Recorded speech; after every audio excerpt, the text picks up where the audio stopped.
ஓம் சாய்ராம். நல்லது நினைப்போம், நல்லதே நடக்கும். ஸ்ரீ சாய்நாத ஸ்தவன மஞ்சரி. ஸ்ரீ கணேசாய நமக.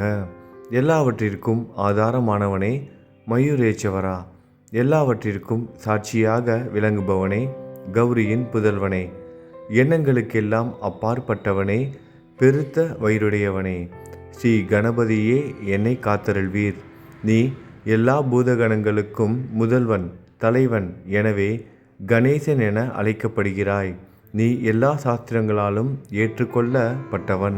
புனிதமான முகமுடைய பாலசந்திரனே, சாரதே, வாக்கின் தெய்வமே, நீ வார்த்தைகளுக்கெல்லாம் தலைவி, உலகின் உயிரோட்டத்தின் காரணகர்த்தாவே, நீ படைப்பாளிகளின் இறைவி, நீ எப்போதும் இத்தேசத்தின் அணிகலன், எங்கும் நிறைந்து இருக்கும் எல்லையில்லாத சக்தியே, உலகின் தாயே, உன்னை வணங்குகிறேன். பூரண முழுமையான பரபிரம்மே, மகான்களுக்கு பிரியமானவனே, பண்டரிநாதன் உருவில் வெளிப்பட்ட அவதாரமே, நீ அன்பு கடவுள், எல்லையற்ற கருணையுள்ளம் கொண்டவனே, பாண்டுரங்கா நரஹரி.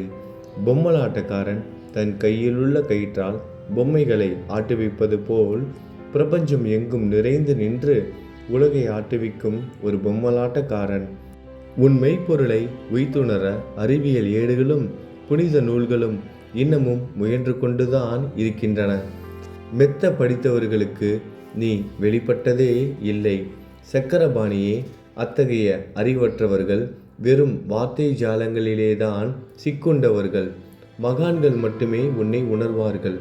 மற்றவர்கள் குழப்பமடைந்து உள்ளார்கள். உனக்கு பக்தியோடு கூடிய சாஷ்டாங்க நமஸ்காரத்தை செய்கிறேன். 5 முகங்கள் கொண்ட சங்கரனே, மனித மண்டை ஓடுகளாலான மாலை அணிந்தவனே, நீலகண்டனே, திகம்பர ஓங்கார வடிவானவனே, பசுபதியே, எல்லா நேரங்களிலும் எவருடைய உதடுகள் உன் பெயரை உச்சரிக்கிறதோ அவர்களது உலகியல் துன்பங்கள் உடனடியாக நீங்கிவிடும். ஜடாமுடியை தரித்த சிவனே, உன் நாமத்தின் சக்தி அத்தகையது. உன் பாதங்களை வணங்கி நான் சாயி புகழை கூறும் இந்த துதியை எழுதுகிறேன். இந்த அருட்பணி முழுமையடைய எனக்கு அருள்வாயாக. நீலகண்டா, ஆலகால விஷமுண்ட சிவனே.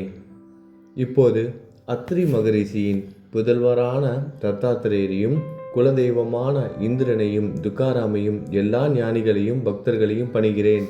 சாயிநாதா, உனக்கு வெற்றி கிட்டட்டும். பாவிகளை கடைத்தேற்றும் கருணை உள்ளவரே, உங்கள் பாதங்களில் என் தலையை வைத்து இருத்தி வேண்டுகிறேன். உன் பாதுகாப்பை எனக்கு அருள்வாய். நீ முழுமையான பரபிரம்மம், ஆனந்தத்தின் இருப்பிடம். நீயே விஷ்ணு, மனிதர்களுள் தலை சிறந்தவர். மன்மதனை எரித்த உமையொரு பாகனும் நீயே.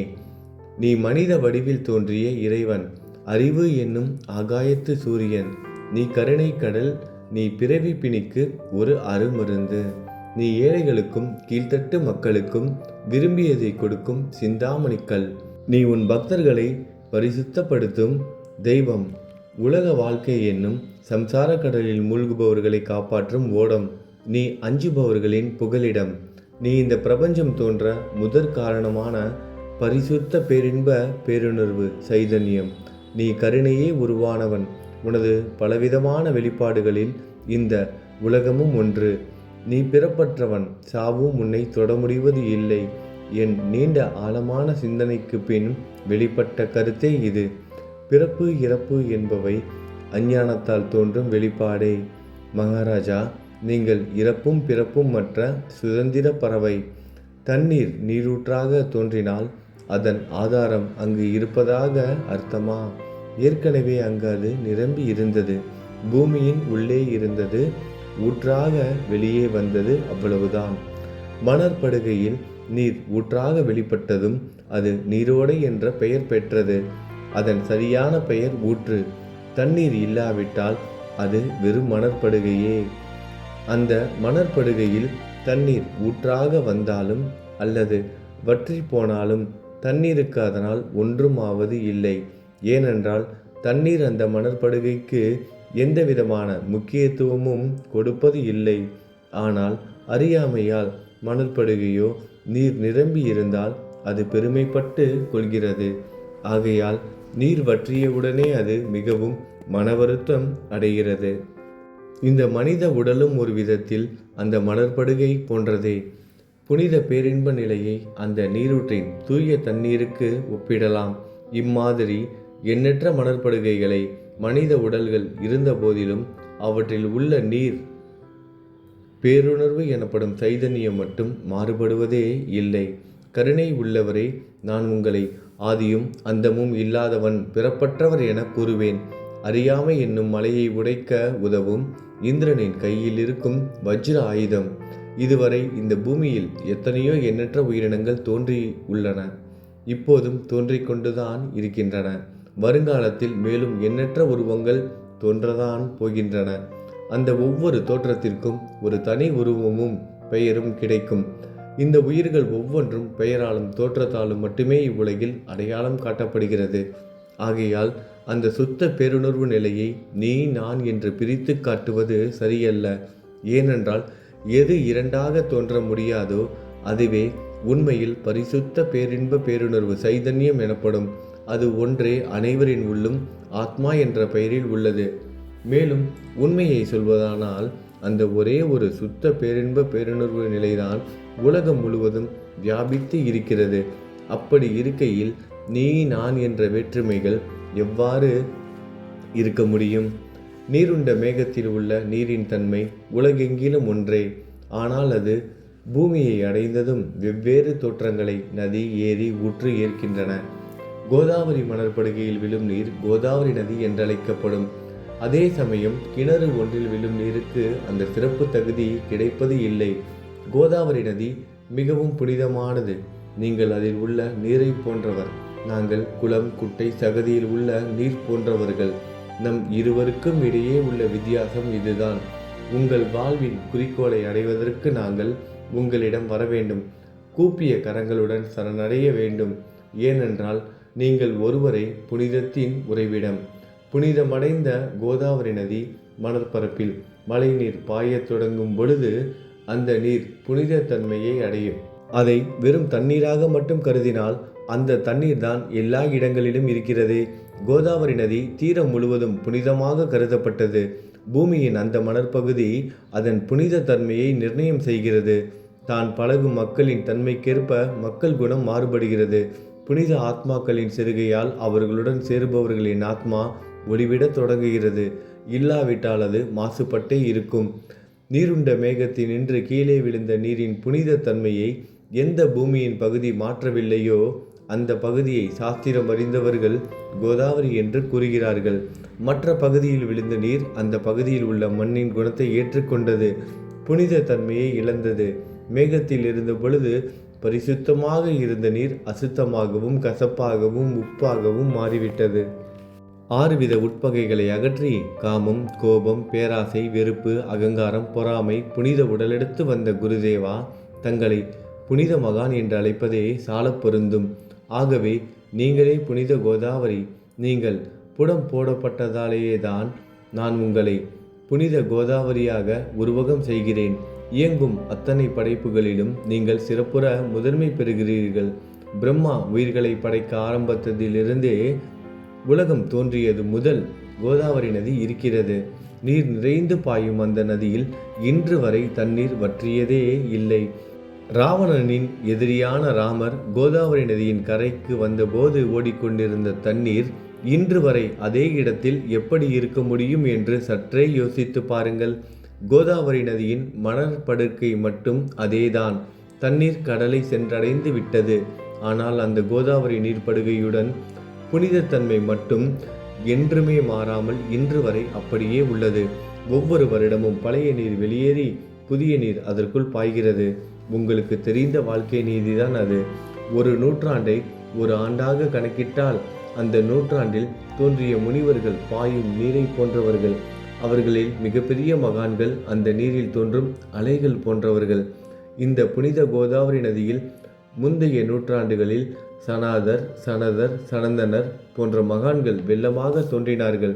பிறகு நாரதர், தும்ரு, துருவன், பிரகலாதன், மகாபலி சக்கரவர்த்தி, சபரி, அங்கதன், வாயுகுமாரனான அனுமான், விதுரர், கோபர்களும் கோபியர்களும் வெள்ளமாக தோன்றினர். இவ்வாறு இன்று வரை கடந்த நூற்றாண்டுகள் ஒவ்வொன்றிலும் ஒன்றன் பின் ஒன்றாக மகான்களாகிய வெள்ளம் தோன்றியது. அவற்றையெல்லாம் என்னால் ஞாபகப்படுத்தி கூற முடியவில்லை. சாயிநாதா, இந்த நூற்றாண்டில் 19ஆம் நூற்றாண்டு புனித கோதாவரி நதியில் சந்தேகத்திற்கு இடமில்லாமல் நீங்கள் வெள்ளமாக பாய்ந்தீர்கள். எனவே உமது தெய்வீகமான பாதங்களை வணங்குகிறேன் மகாராஜா. நான் செய்யும் தவறுகளை உங்கள் கவனத்தில் வைத்துக்கொள்ள வேண்டாம் என மன்றாடி கேட்டுக்கொள்கிறேன்.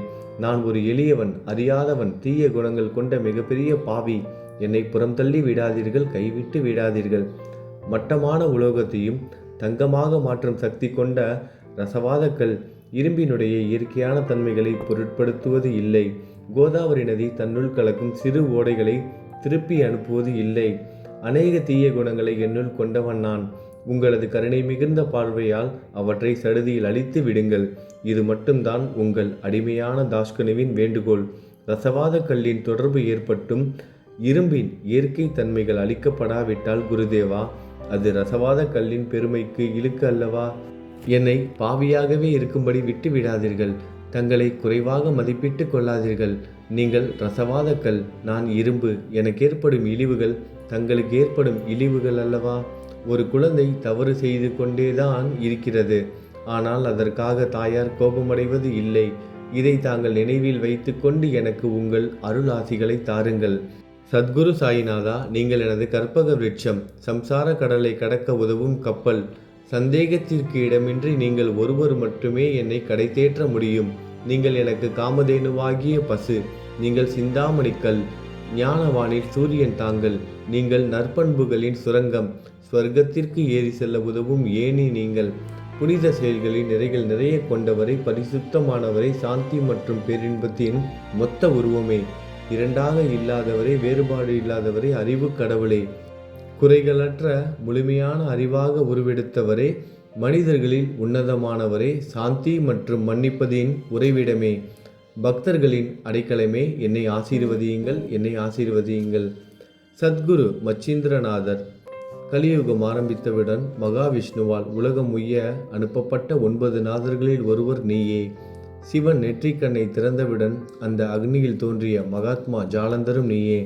நீங்கள் மகாராஷ்டிராவில் தோன்றி பக்தி மார்க்கத்தை பரப்பிய ஞானிகள் நிவர்த்திநாதர், ஞானேஸ்வரர், கபீர்தாசர், ஷேக் முகமது, ஏகநாதர்.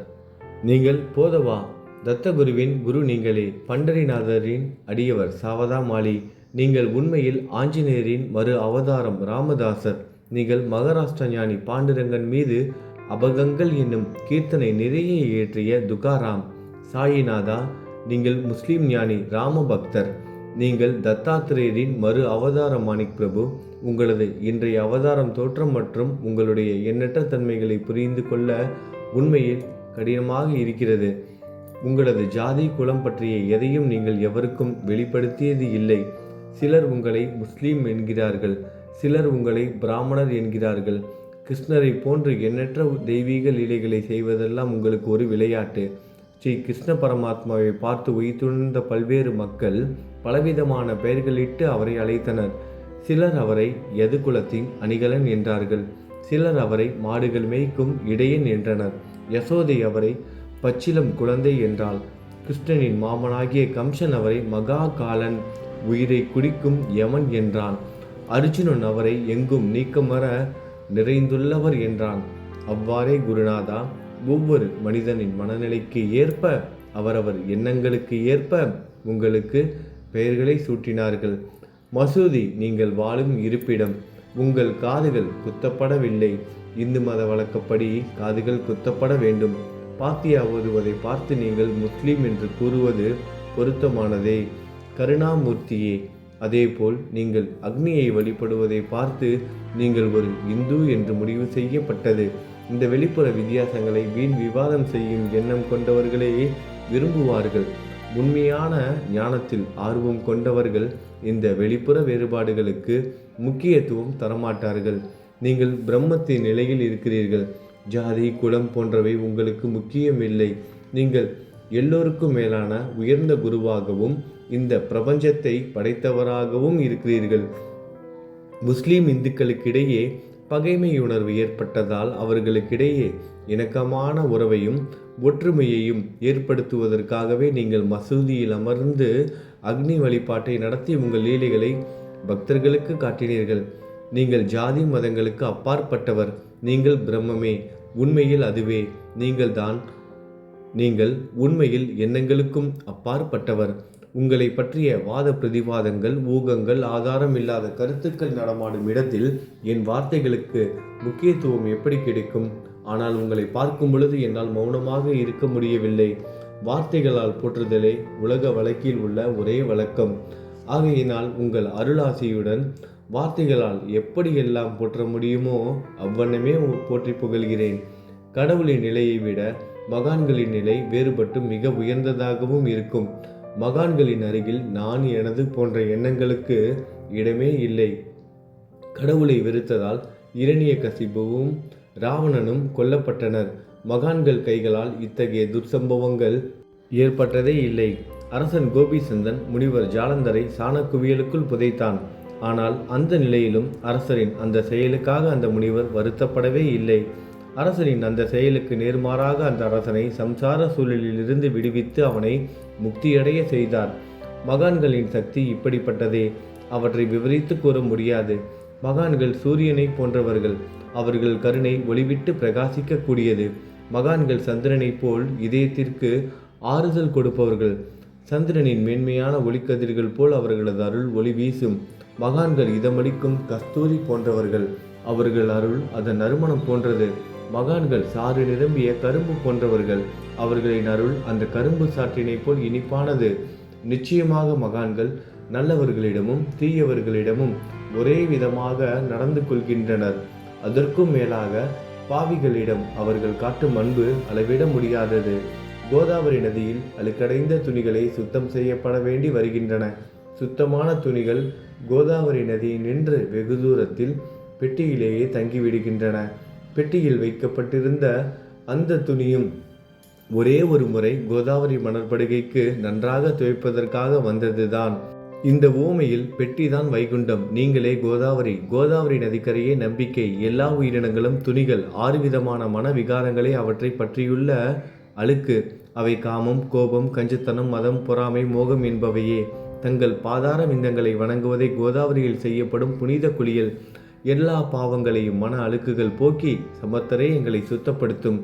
சம்சார வாழ்க்கையில் உழலும் மக்களாகிய நாங்கள் மேலும் மேலும் பாவம் செய்கிறவர்களாக இருக்கிறோம்.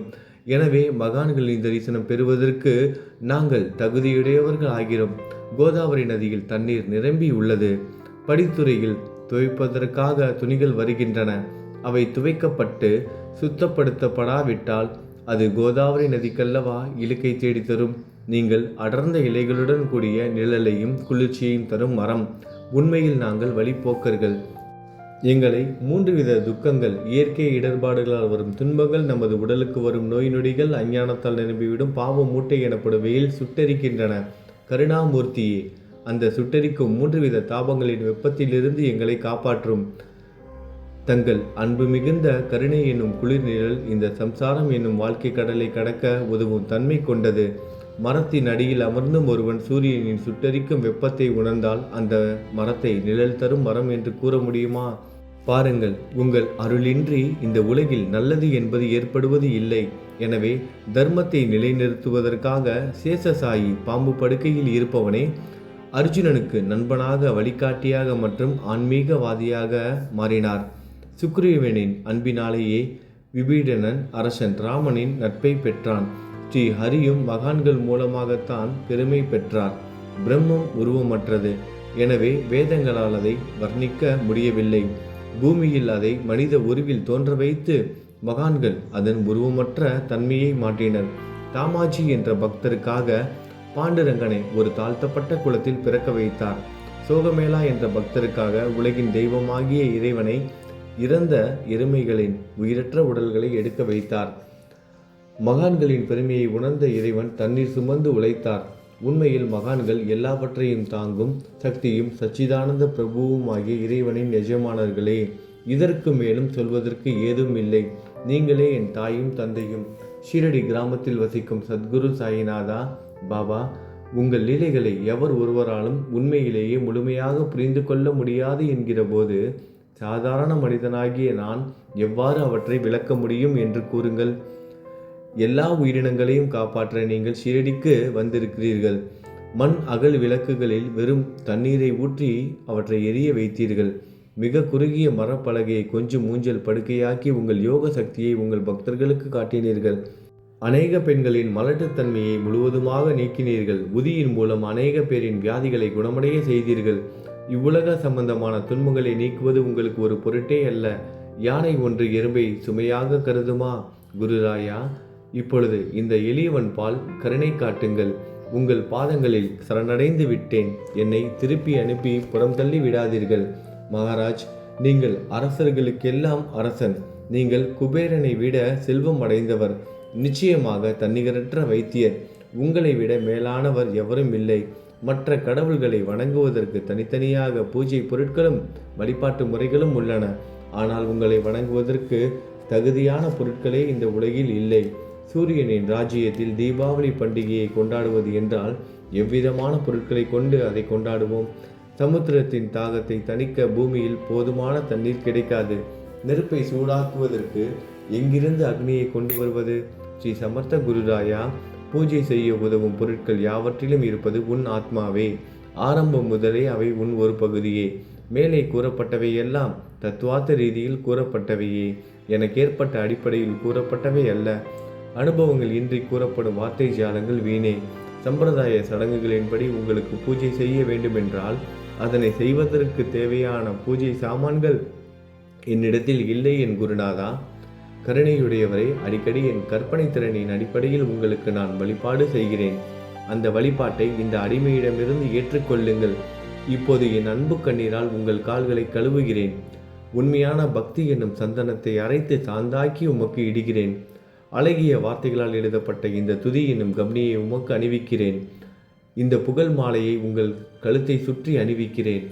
என் கெட்ட குணங்களை தூபமாக்கி உமக்கு முன் எரிய விடுகிறேன்.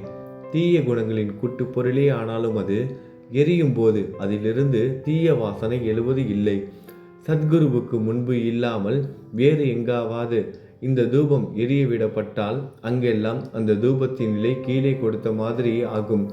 அதாவது சாம்பிராணியை நெருப்பில் போட்டவுடன் அது பொசுங்கி அதில் உள்ள நல்ல மனம் என்ற நற்குணம் அதை விட்டு மறைந்து போகிறது. சத்குருவே, உமக்கு முன் அதை எரிய விட்டால் இதற்கு மாறாக நிகழ்கிறது.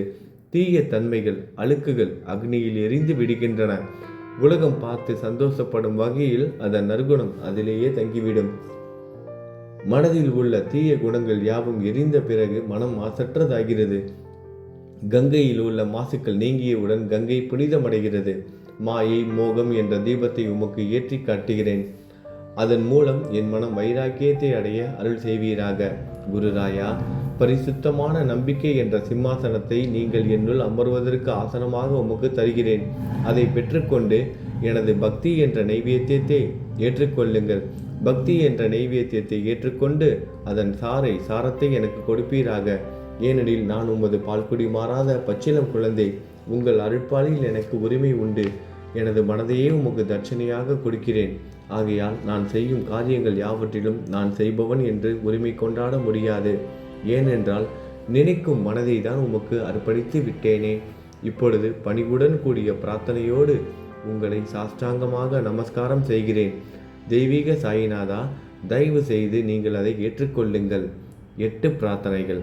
சாயிநாதா, சாந்தமான மனமுடையவரே, அறிவின் சிகரமே, அன்புள்ளம் கொண்டவரே, கருணை கடலே, உண்மையின் உறைவிடமே, மாயை என்னும் இருளை அகற்றுபவரே, ஜாதி மதங்களுக்கு அப்பாற்பட்ட துறவியே, எங்களின் புரிந்து கொள்ளும் திறமைக்கும் அப்பாற்பட்டவரே, அன்பின் இருப்பிடமே, ஷீரடி நாதா, என்னை காப்பாற்றும் ஞான சூரியனே, ஞானத்தை அளிப்பவரே, எல்லாவித நல்ல செயல்களையும் செய்பவரே, பக்தர்களின் மனங்களில் ஒளிரும் பரமஹம்சரே, தங்களை சரணடைந்தவர்களை காப்பவரே, படைக்கும் தொழில் புரியும் பிரம்மாவே நீங்கள், காக்கும் கடவுள் விஷ்ணுவே நீங்கள், 3 உலகங்களையும், பூவுலகம், சொர்க்கம், நரகம், கடைசியில் லயமடைய செய்யும் ருத்திரனும் சிவனும் நீங்களே. நீங்கள் இல்லாத இடமே இந்த பூமியில் ஏது? எல்லாம் அறிந்த இறைவன் நீங்கள். எங்கள் அனைவரின் இதயங்களிலும் வசிப்பவரும் நீங்களே. எனது எல்லா குற்றங்களையும் மன்னிக்க வேண்டும் என வேண்டி கேட்டுக்கொள்கிறேன். அலைகளாக வரும் சந்தேகங்களையும் மனமயக்கங்களையும் போக்குவீராகுக. நீங்கள் பசு, நான் புதிதாக பிறந்த இளம் கன்று.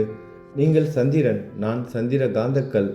தங்கள் பாதங்கள் கங்கை நதி, புண்ணியத்தை தருவதால் பணிவுடன் இந்த அடிமை உங்களுக்கு தலை வணங்குகிறேன். உங்கள் கைகளை என் தலைமீது வைத்து ஆசி கூறுங்கள். கவலைகளும் துன்பங்களும் பறந்தோடட்டும். நான் உங்கள் அடிமை. இந்த 8 துதிகளையும் கூறி நான் உங்களை சாஷ்டாங்கமாக நமஸ்கரிக்கிறேன். எனது பாவங்கள், துயரங்கள், ஏழ்மை யாவும் உடனடியாக விலகட்டும். நீங்கள் பசு, நான் கன்று. நீங்கள் தாய், நான் உங்கள் குழந்தை. என் மீது கடுமை காட்டாதீர்கள். நீங்கள் மேற்கு தொடர்ச்சி மலைப்பகுதி மலையகிரியிலுள்ள சந்தனம், நான் முள் அடர்ந்த புதர். நீங்கள் புனிதமான கோதாவரி நீர், நானோ பெரும் பாவி. குருநாதா, உங்கள் தரிசனம் கிடைத்த பிறகும் என்னிடமுள்ள கெட்ட குணங்கள் என்ற அழுக்கு என் மனதிலேயே தங்கி இருக்குமானால் உங்களை சந்தனம் என்று யார் கூறுவார்கள்? கஸ்தூரியின் அருகாமையில் உள்ள மண்ணும் உயர்வாக போற்றப்படுகிறது. மலரின் தொடர்பினால்தானே அதன் நாரும் தலையில் உயர்ந்த இடத்தை பிடிக்கிறது. மலரால் மனம் பெற்ற நாற்போல். மகான்களும் அப்படிப்பட்டவர்களே. அவர்களுடன் தொடர்புடைய எந்த பொருளும் மிகவும் உயர்வாக மதிக்கப்படுகிறது. சிவபெருமான் விபூதி, லங்கோடு, நந்தி ஆகியவற்றை ஏற்றுக்கொண்டதால் 8 திக்குகளிலும் அந்த பொருட்கள் புகழப்பெறுகின்றன. இடையர்களை மகிழ்விப்பதற்காக யமுனை நதிக்கரையில் உள்ள பிருந்தாவனத்தில் உலகிற்கெல்லாம் இறைவன் தகிகாலா உரியடி விளையாட்டு என்ற விளையாட்டை விளையாடினான். அதுவும் அறிவுடையோர் மத்தியில் ஏற்றுக்கொள்ளப்பட்டது. ஆகவே நான் பாவியான போதிலும் உங்கள் சேவையில் ஈடுபட்டு உள்ளேன். குருநாதரை, என் நிலைமையை பற்றி மனதில் எண்ணி பாரும். குருநாதா, லௌகீக உலகிலோ அல்லது ஆன்மீக வழியிலோ எந்த விஷயங்கள் எல்லாம் எனக்கு சந்தோஷத்தை கொடுக்கும் என என் மனம் சந்தேகமில்லாமல் நம்புகிறதோ அவற்றையெல்லாம் நீங்கள் எனக்கு அளித்தள்ள வேண்டும். உமது கருணையால் இந்த மாதிரி செய்துவிடும். எனது மனதை அடக்கி விடுங்கள். சமுத்திரங்கள் எல்லாம் தித்திப்பாக மாறினால் பிறகு அவை உப்பு கரிக்குமே என்ற பயம் தோன்றாதே. சமுத்திரத்தை தித்திப்பாக்கும் சக்தி உங்களுக்கு உண்டு. ஆகையால் தான் எனது இந்த வேண்டுகோள். தயவு செய்து இந்த வேண்டுகோளை நிறைவேற்றும். என்னிடம் என்னென்ன குறைகள் உண்டோ அவை அனைத்தும் உங்களுடையதே. ஆத்ம ஞானம் பெற்றவர்களில் முதலிடத்தில் உள்ள உங்களிடம் குறை என்பதை பொருந்தாதே. இப்போது இதற்கு மேலும் நான் ஏன் அதிகம் பேச வேண்டும்? நீங்கள் தான் எனது ஒரே அடைக்கலம். தாயின் இடுப்பில் உள்ள குழந்தை இயல்பாகவே பயமற்று இருக்கும். மகாராஜ், இந்த துதியை எவரவர்கள் அன்புடன் படிக்கிறார்களோ அவர்கள் ஒவ்வொருவரின் ஆசைகளை தயவு செய்து நிறைவேற்றும். இந்த துதியை படிப்பவர்களின் 3 வித தாபங்களையும், இயற்கை இடர்பாடுகளில் வரும் துன்பங்கள், நமது உடலுக்கு வரும் நோய் நொடிகள், அஞ்ஞானத்தால் நிரம்பிவிடும் பாவம் மூட்டை 1 ஆண்டிற்குள் விலகிவிடும் என்பதை இந்த துதிக்கு உங்களது ஆசையாக என்றென்றும் நிரந்தரமாக இருக்கட்டும். குளித்து முடித்துவிட்டு மனதில் முழுமையான நம்பிக்கையுடன் தொடர்ந்து இந்த துதியை பாராயணம் செய்ய வேண்டும். அப்படி முடியாவிட்டால் வாரம் வாரம் வியாழந்தோறும் சத்குருவை வணங்கி அவர் உருவை தியானம் செய்து கொண்டு இந்த துதியை பாராயணம் செய்யுங்கள்.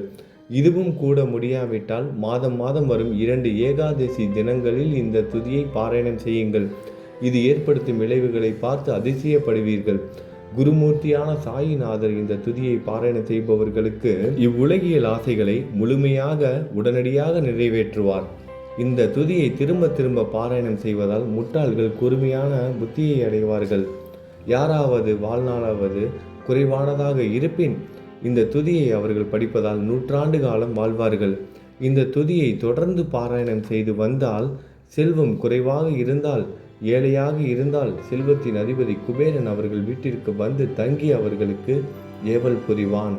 இது சத்தியம், இது சத்தியம், இது சத்தியம் என 3 முறை கூறுகிறேன். குழந்தை செல்வம் இல்லாதவர்கள் இந்த துதியை தொடர்ந்து படித்து வந்தால் குழந்தை செல்வம் பெறுவர். இந்த துதியை படிப்பவர்களின் வியாதிகள் எல்லா பக்கங்களிலும் பறந்தோடிவிடும். வியாதியினின்று குணம் கிடைக்கும். இந்த துதியை திரும்ப திரும்ப படிப்பதால் பயம் மற்றும் கவலை மறைந்து போகும். மதிப்பும் மரியாதையும் கிடைக்கும். அழிவற்ற பிரம்மத்தை உணர்வார்கள். பிரம்ம ஞானம் கிட்டும். அறிவுடையோரே, இந்த துதியின் மீது உங்கள் இதயங்களில் முழுமையான நம்பிக்கை வையுங்கள். சந்தேகங்கள், நம்பிக்கையின்மை, தவறான எண்ணங்கள் ஆகியவற்றிற்கு கொஞ்சம் கூட மனதில் இடம் கொடுக்காதீர்கள். சீரடிக்கு புனித பயணம் மேற்கொள்ளுங்கள். பாபாவின் தாமரை பாதங்களை மனதில் நிறுத்துங்கள். அவர் அனாதைகளின் உறவினர், பக்தர்களின் விருப்பங்களை நிறைவேற்றும் கற்பகத்தரு. பாபாவால் உணர்வூட்டப்பட்டு இந்த துதியை நான் இயற்றினேன். இல்லாவிட்டால் எவ்விதமான முக்கியத்துவமும் இல்லாத என்னால் இந்த துதியை எவ்வாறு எழுத முடியும்? சக ஆண்டு 1840, ஆங்கில ஆண்டு 1918 புரட்டாசி மாதம் வளர்பிறையில் விநாயகர் சதுர்த்தி என்று திங்கட்கிழமை 2வது யாமத்தில் சூரிய உதயத்திற்கு முன் இந்த பாமாலை நிறைவு செய்யப்பட்டது.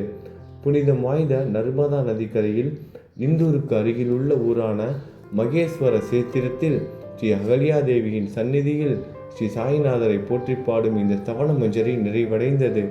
மகேஸ்வரம் என்ற புனித ஸ்தலத்தில் இந்த துதி நிறைவடைந்தது. ஸ்ரீ சாய்நாதர் என் மனதிற்குள் புகுந்து இந்த துதியின் ஒவ்வொரு வார்த்தையையும் என்னை கூற வைத்தார். எனது சீடன் தாமோதரன் இதை நான் கூற எழுதினான். தாஸ்கனுவாகிய நான் எல்லா ஞானிகள் மற்றும் துறவிகளின் வேலையால் எங்கும் மங்களம் பொங்கட்டும். ஸ்ரீ சாய்நாதரை போற்றி பணிவுடன் எழுதப்பட்ட இந்த ஸ்ரீ சாய்நாத ஸ்தவனமஞ்சரி என்ற துதி பாராயணம் செய்பவர்கள் சம்சார கடலை கடக்க உதவட்டும்.